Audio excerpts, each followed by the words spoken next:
नमस्कार दोस्तों, आप सभी का मेरे YouTube चैनल में हार्दिक स्वागत है। आज मैं आपसे मकर संक्रांति पर्व के बारे में सामान्य जानकारी साझा करूंगा। दोस्तों, मकर संक्रांति के दिन सूर्य दक्षिणायन से उत्तरायण में प्रवेश करता है। इस दिन सूर्य धनु राशि से मकर राशि में प्रवेश करता है तथा संक्रांति का अर्थ है भारतीय खगोल विज्ञान के अनुसार एक राशि से दूसरी राशि में प्रवेश करना। मकर संक्रांति पर्व का हिंदू धर्म में विशेष महत्व है।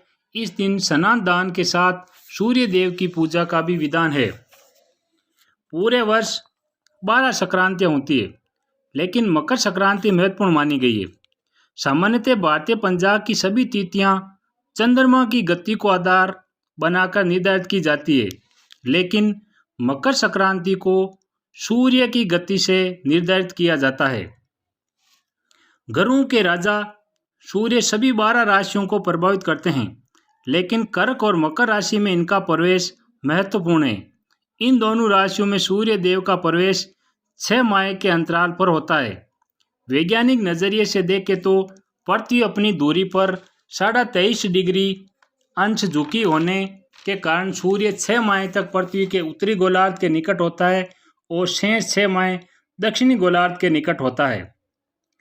मकर संक्रांति से पहले सूर्य दक्षिणी गोलार्ध के निकट यानी उत्तरी गोलार्ध से अपेक्षाकृत दूर होता है, जिसकी वजह से उत्तरी गोलार्ध में रातें बड़ी व दिन छोटे होते हैं। इस समय सर्दी का मौसम होता है। वहीं मकर संक्रांति से सूर्य का उत्तरी गोलार्ध की ओर आना शुरू हो जाता है। इस दिन से उत्तरी गोलार्ध में रातें छोटी और दिन बड़े होते हैं, ठंड कम होने लग जाती है। मकर संक्रांति का धार्मिक महत्व। 100 गुना फलदायी है दान। पुराणों में मकर संक्रांति को देवताओं का दिन बताया गया है। मान्यता है कि इस दिन किया गया दान 100 गुना होकर वापस लौटता है।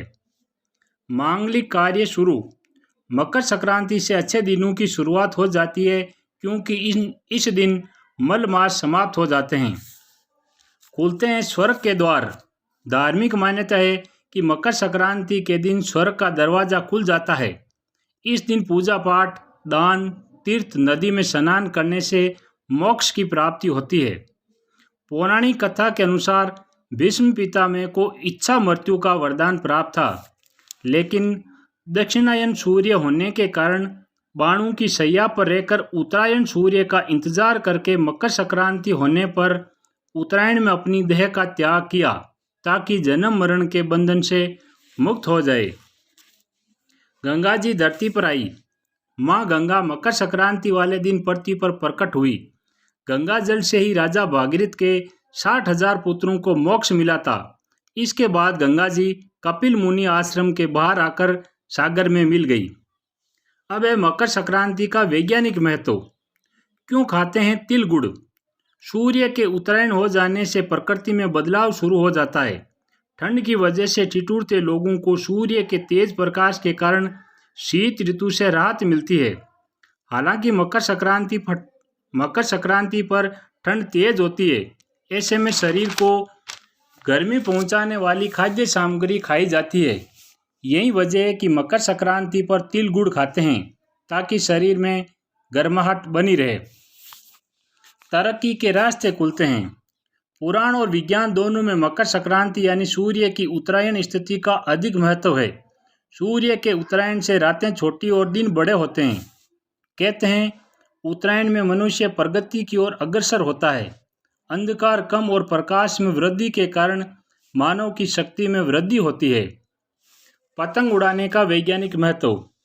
मकर संक्रांति पर पतंग उड़ाने से सूर्य का प्रकाश शरीर पर पड़ता है, जिससे विटामिन डी की प्राप्ति होती है, जिससे त्वचा व हड्डियां मजबूत होती है। शहरों में ज़्यादातर लोग घर से बाहर कम ही निकलते हैं, उनको सूर्य के प्रकाश से फायदा होता है। काले कपड़े पहनना। माना जाता है कि सूर्य के उत्तरायण में आते ही सर्दी कम हो जाती है, वह पतझड़ का मौसम शुरू हो जाता है। विज्ञान के अनुसार कपड़े जिस रंग का परावर्तन करते हैं उसी रंग के हमें दिखाई देते हैं, लेकिन काला रंग सूर्य के सभी रंगों को अवशोषित करता है। इसलिए सर्दी के मौसम में मकर संक्रांति पर्व के आसपास काले रंग के कपड़े पहनते हैं जिससे सर्दी कम लगे। मकर संक्रांति का उल्लेख भारत के दो महाकाव्य ग्रंथ पुराणों व महाभारत में किया गया है। कुछ मान्यताओं के अनुसार यह त्योहार वैदिक ऋषि विश्वामित्र ने शुरू किया था। मकर संक्रांति को देश में अलग अलग नामों से जाना जाता है। दक्षिण भारत के तमिलनाडु में इसे पोंगल, पंजाब में लोहड़ी, असम में माघ बिहू नाम से यह पर्व मनाया जाता है।